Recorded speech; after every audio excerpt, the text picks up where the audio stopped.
매립장까지 가기가 쉽지 않네요. 매립장이나.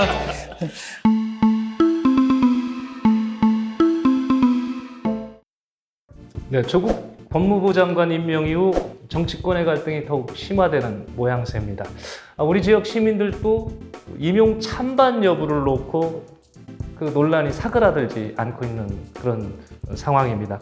대본 없이 진행하는 시사 토크쇼 시선집중 오늘 출발하겠습니다.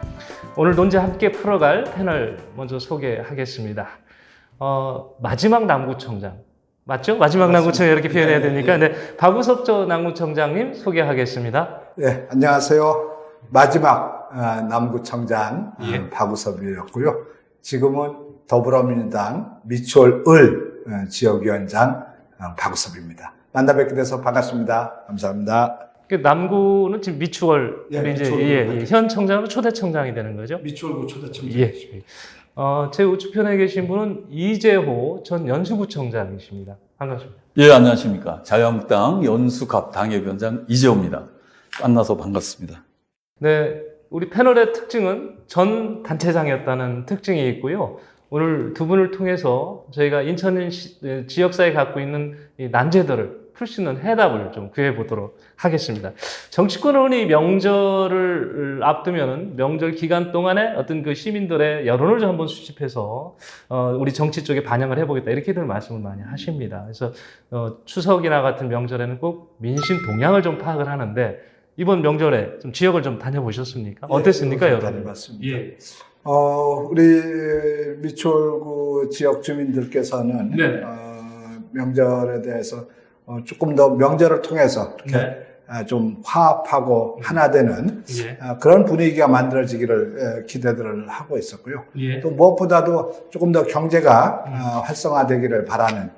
그런데 최근 이제 이 경제 지표가 고용 지표가 조금 좋아지는 것에 대해서는 기대들을 가지고 있는데 자영업 부분은 아무래도 아직도 좀 여러 가지 어려움들이 많이 겪고 있는 것 같아요. 그래서 그런 자영업에 대한 관심들이 더 좀 있어야 되겠다 이런. 그러니까 정치권의 화합과 경기를 살려라 이 얘기죠. 그렇죠. 예. 어땠습니까? 저 연수 지역은요? 예, 저도 뭐 이번에 추석에 이 과거에 우리는 이런 말이 있었습니다. 더도 덜도 말고 한가위만 같아라라는 풍성함을 얘기했는데 과연 지금 올 명절이 풍성했는가? 우리 지금 박우섭 우리 전 청장님께서도 말씀 주셨습니다만 하나 되길 원하고 있습니다. 모름지기 국정의 에너지는 국민이 하나 돼야지 될 것입니다. 그런데 이를 자꾸 2부나 3부나 나누면서 어떤 이루어지는 이런 국정 운영에 대해서 많은 분들께서 힘들어하고 어려워하고 또 경제도 마찬가지였었습니다. 지금 현재 경제가 지금 나아지고 고용지표가 낮았다고 하는데 고용지표 낮았다고 즉 결국 그 모든 것이 공공형 일자리로서 그것을 메꾸는 데는 한계가 있다라는 이런 지적도 함께 해주시면서 많은 분들이 어려워하고 힘들어하셨습니다. 정말 정치의 요체, 국민이 잘 먹고 잘 사는 것이 정치인데 그 요체를 정치하는 한 사람으로서 과연 나는 충실했는가 되돌아보는 그런 시간이었습니다. 네. 두 분이 이제 돌아보신 민심은 좀 일맥상통한 부분도 있고요. 또 약간의 시각차도 있었는데 제가 오늘 우리 본론에 좀 들어가기 전에 이런 걸 여쭙고 싶었습니다.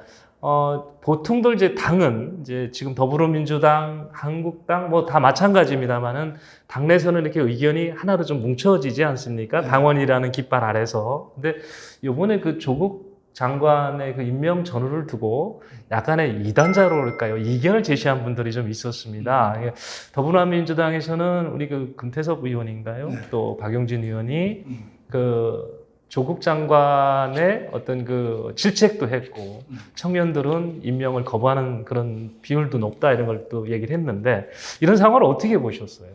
저는 뭐 당 내에서도 충분히 다른 이야기들이 나올 수 있고 또 그래야 된다고 생각을 합니다. 그런데 다만 우리가 객관적인 사실을 놓고도 이것에 대해서 잘 확인이 안 되는. 그러니까 제가 제일 이번 사건을 하면서 당황했던 것 중에 하나가 저는 조국 법무부 장관의 딸이 처음에 보니까 뭐 공부를 굉장히 못하는 사람인 것 같았었어요.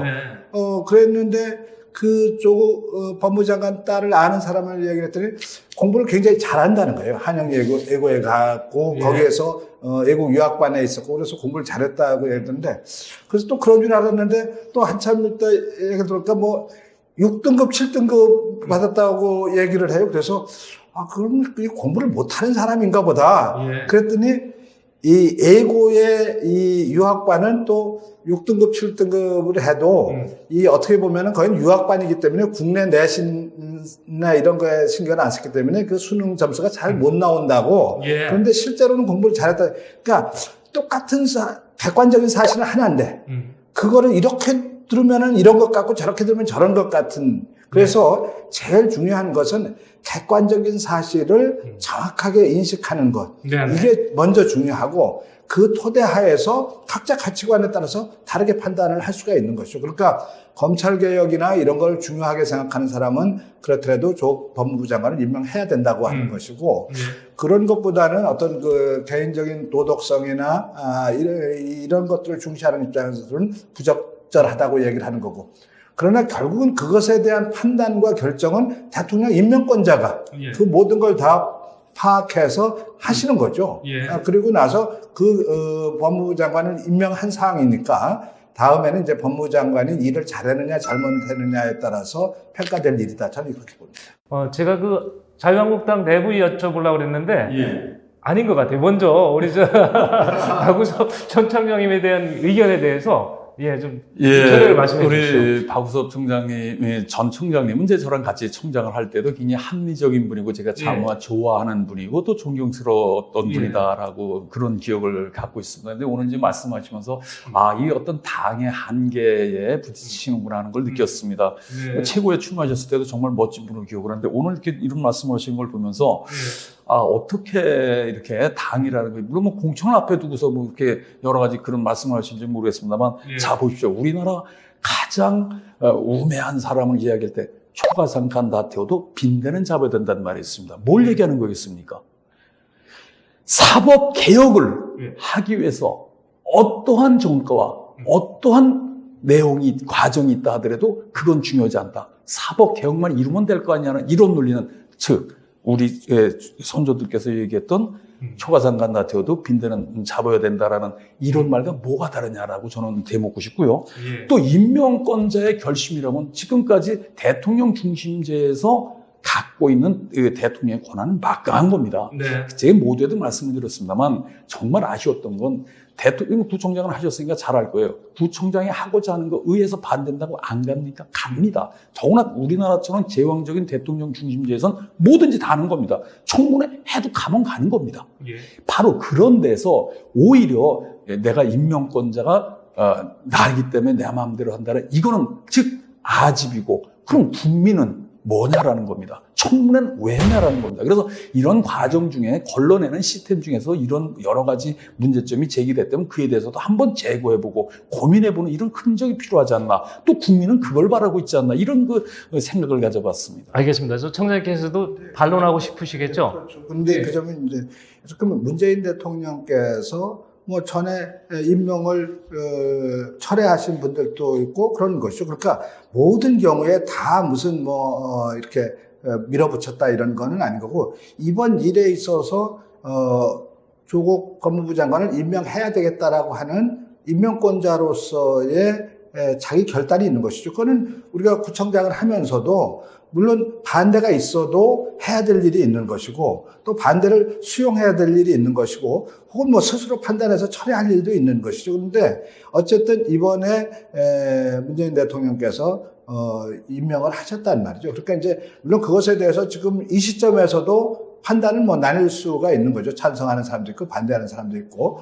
그러나 이미 결정이 된 사항이고 앞으로의 경우는 결국 이제 법무부 장관이 어떻게 일을 행하느냐에 따라서 또 평가받을 수 있을 것이다. 우리가 세종대왕 때 황희정승이라는 분이 계셨는데 황희정승이 지금은 굉장히 칭송받는 분이시지만은 그 임명되기 전에는 굉장히 개인적인 문제가 많은 분이셨어요. 그러나 세종대왕이 그분을 임명하고 그분이 정성으로서 훌륭한 일을 하니까 지금까지도 칭송받는 정성으로 남아 계신 거죠.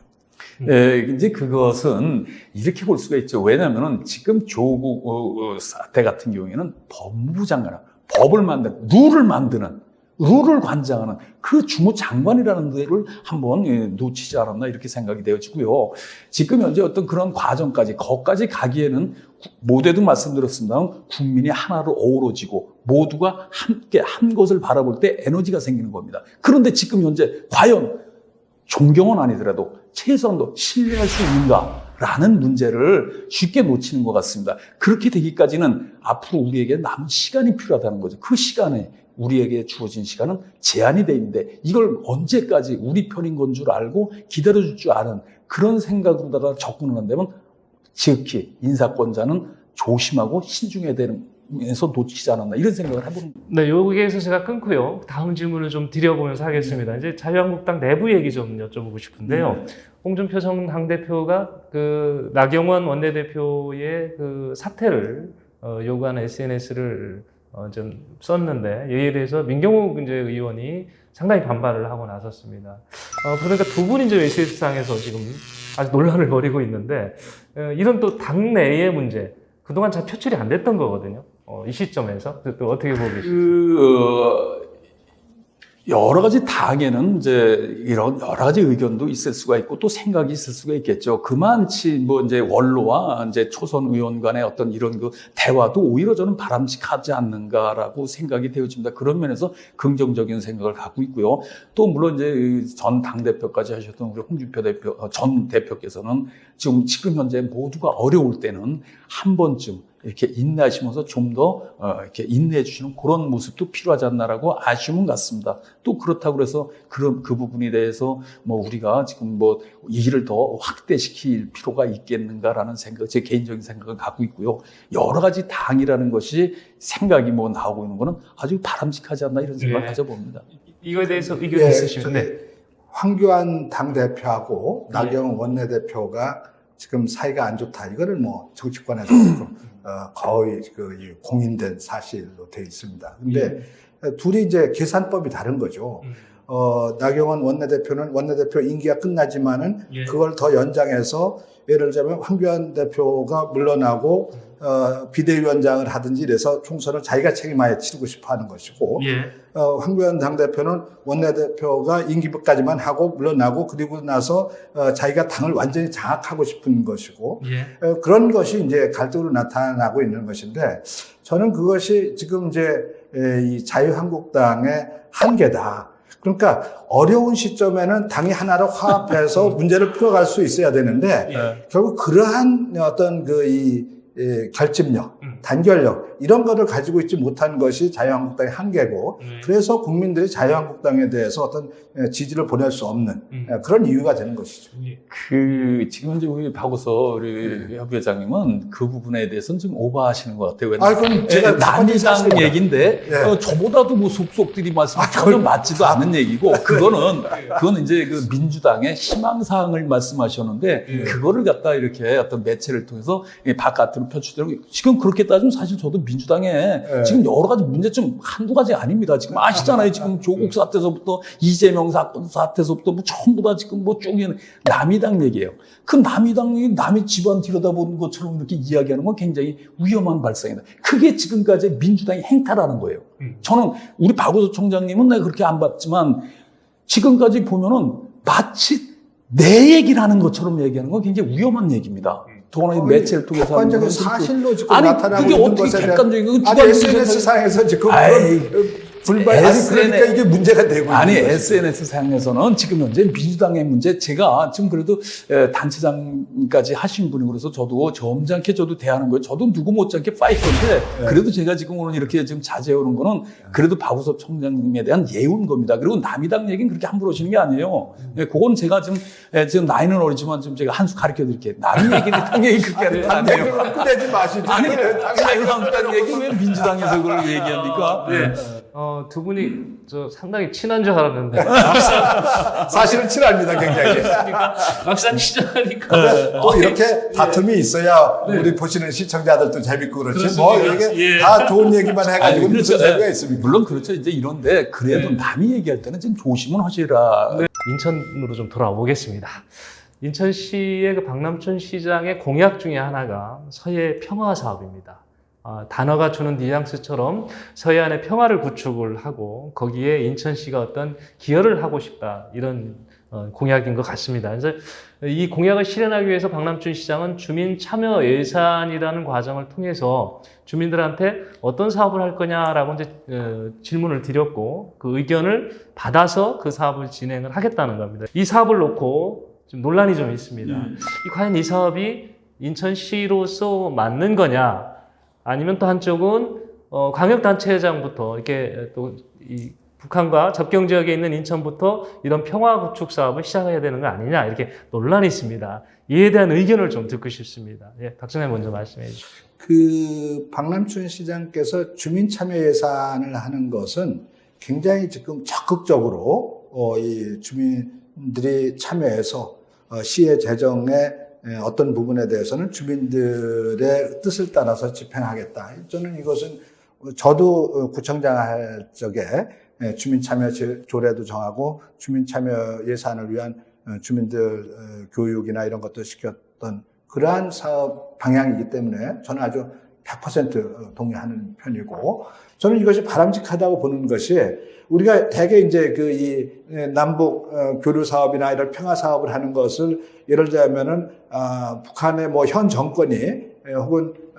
현 더불어민주당이 뭐 이렇게 퍼주기를 한다 뭐 이제 이런 비난들을 많이 받았는데, 이번에 이런 사업의 경우는 주민들의 뜻을 따라서 우리 국민들의 원하는 바에 따라서 이 사업을 할 건가 저 사업을 할 건가 결정을 하고 하는 것이기 때문에 그런 오해도 불식시킬 수 있고, 또 주민들이 참여해서 결정을 했기 때문에 그 사업의 효과도 더 높아질 수 있고, 그래서 저는 아주 바람직한 방향으로 이 사업을 가져갔고, 특히 이제 우리 인천의 경우는 결국은 인천은 이 서해안이 평화로워야 이 남북이 그렇고 뭐 중국과의 관계도 그렇고 그래야만 우리 인천의 경제도 발전하고 주민들이 편안하게 살 수 있기 때문에 평화를 위한 사업을 하는 것은 저는 인천시장으로서는 매우 바람직하다. 바람직한 사업이다. 네, 이런 말씀이셨고요. 네, 이재호 총장님 의견. 예, 지금 이제 쭉 설명을 하셨는데 주민 참여 예산 부분에 대해서 좀 잠깐 좀 이야기를 했으나, 예산의 편성 권한은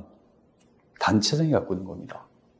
그리고 또 이에 대한 심의를 받는 것도 이제 의회에 이제 받게 돼 있고요. 또 여기에 나아가서 주민의 참신한 아이디어를 얻고 주민이 원하는 욕구를 충족시킨다는 의미에서 주민 참여 예산, 저도 그 부분에 대해서는 굉장히 환영하고 바람직하다는 생각을 갖습니다. 그런데 이 사업에 같은 서해 평화 사업 주민 참여로다가 포장하는 건 아닌가? 왜냐? 지금 이제 사회자께서 언급이 귀했습니다만 여러 군데서 지금 문제 제기를 하고 있습니다. 이에 대해서 이것은 주민 참여라고 이렇게 포장을 한다는 거죠. 그러면서 밀어붙이기 위해서 주민 참여 예산으로 바꿔지는 모습으로 가는 모습은 아닌가? 이거 염려되고요. 자, 엄격히 얘기합시다. 서해 평화 꼭 필요한 사업입니다. 그런데 이것을 광역단체에서 해야 되느냐라는 겁니다. 서로의 역할이 있는 겁니다.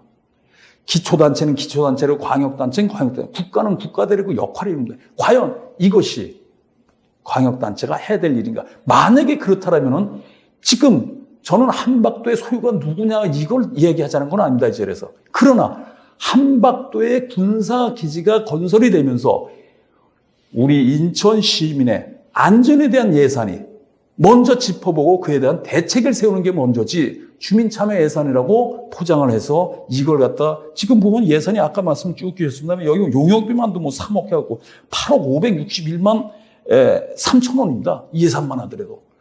지금 그럴 때가 아냐라는 겁니다. 우리가 인천이 불과 우리 인천시의 재정이 어렵다고 부채 비율이 떨어뜨리려고 전 국민 지민이 허리띠 졸라맨지 불과 얼마나 됐습니까? 그런데 지금 현재 이렇게 예산이 방만하게 또 하지 않아도 국가가 해야 될 책무 사항까지 떠맡을 만치 인천시가 재정적인 여력이 있느냐라는 겁니다. 이런 부분에 대해서는 저는 많은 분들이 지금 문제 제기하는 사업의 우선순위라든지 또 이 사업의 타당성에서도 한번 재고가 돼야 된다, 이런 생각을 갖습니다. 네, 예. 그 점에 대해서요, 이런 겁니다. 그러니까 서해 평화 사업, 서해를 평화롭게 만들어야 된다. 이거에 대해서는 동의하지 않습니까? 다 같이. 그렇죠. 예, 예. 그래서 그러면은 저는 뭐 예산 8억이 큰 돈일 수도 있고 작은 돈일 수도 있지만은 정말 그 8억을 통해서 정말 사회 평화가 이루어질 수 있고 과거와 같은 그런 어떤 불상사가 일어나지 않을 수 있도록 한다고 하면은 그거는 정말 뜻 있는 일이고, 또 그러한 일을 꼭 무슨 뭐 대통령만 해야 되는 것이 아니고 인천시장으로서도 충분히 그 일을 할 수 있는 거죠. 그리고 결국 그런 걸 통해서 득을 보는 거는 인천 시민이고, 이 사회가 뭔가 전쟁 상태가 오거나 서로 교전이 일어나면은 피해를 입는 것도 우리 인천 시민들이기 때문에 이 일은 당연히 인천시장이 해야 될 일이다. 다만 그 구체적인 사업 자체가 사회 평화를 이룩하는데 도움이 되는 것이냐 아니냐, 이 부분이 오히려 따져볼 문제고, 결국 그거를 뭐 시장이나 공무원들이 독자적으로 결정하지 않고 주민들의 뜻을 모아서 주민들의 지혜를 모아서 하겠다고 하는 것이기 때문에 저는 이것에 대해서 뭐 이렇게 비난할 이유는 없다고 생각합니다.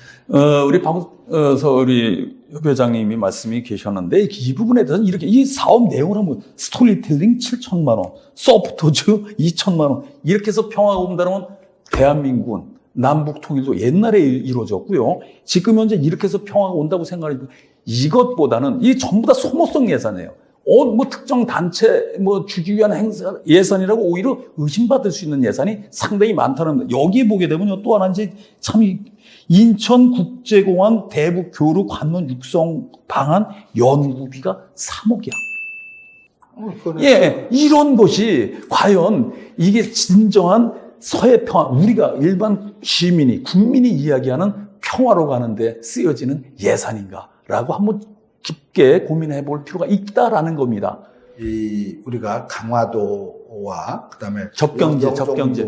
영종도를 연결해서 뭔가 어떤 평화적인 분위기를 만들어내고, 또 외국에서 들어오는 분들이 우리 한반도 평화에 대한 이해를 높이고 뭐 이런 일들을 할 수가 있는 거죠. 그러니까 지금 현재 이제 이 부분을, 그리고 이게 주민참여 예산을 하는 그런 것들에 대한 판단을 주민들이 하도록 하겠다고 하는 것입니다. 그러니까 저거를 그냥 시장이 공무원들 통해서 저런 공약을 냈다 그러면은 그것이 지금 단계에서 바로 그걸 비판할 수도 있겠지만은, 그러나 어쨌든 저런 안들을 가지고 주민들의 의견을 묻겠다고 하는 거, 방법이 어떤 제안이 나올지 알 수 없는 것이 주민참여 예산제입니다. 그래서 그 중에서 가장 좋은 안을 선호하는 것, 결정하는 것, 이것이 주민참여 예산제라고 하는 거죠. 그러니까 지금 현재 이 사회 평화 사업을 주민참여 예산제로 하는 것이 뭔가 잘못됐다라고 이렇게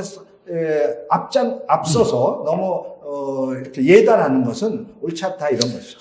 주민 참여 예산으로도 했기 때문에 잘못됐다는 것이 아니라 지금 단체장 해보셨으니까 아시잖아요. 단체장이 의도하는 대로 가잖아요. 주민 참여 예산에. 그렇지 않습니다. 그거는 왜냐면은 아무리 매체를 통한다 하더라도 우리끼리는 좀 정직하자는 아니요, 얘기죠. 그거는 그래서 지금 이 주민 참여 예산의 단계를 이재호 전 위원장님께서 지금 잘못 이해하고 있는데 정말 달라지고 있습니다. 이 주민참여예산제가 주민들이 제안하고 하는 것이 2년, 3년 전하고도 확 달라졌어요. 그러니까 저도 주민참여예산 했던, 청장할 때 했던 사람이에요. 그런데 이 부분에 대해서는 과연 이것을 면피하기 위해서 주민참여 예산을 하고 씌웠다라는 거죠. 씌울 수 있다. 씌웠다라는 겁니다. 씌울 수 있다라는 겁니다. 그렇다면은, 그러기 때문에 더더욱 인천광역시가 나서지 않아야 될 사업이라고 분명히 밝히는 것도 그런 의미에서 그걸 보완하기 위해서 주민참여 예산이라고 씌웠다라고 이야기하는 겁니다. 네, 이 질문에 대해서는 지금 그 철길입니다. 이게 좀 만나지 않는 철길자는 계속 가고 있어서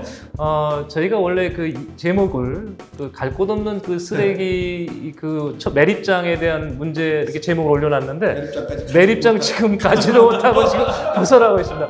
잠깐 여기서 저희가 정리하고 다시 2부에서 매립장 문제로 진행하겠습니다.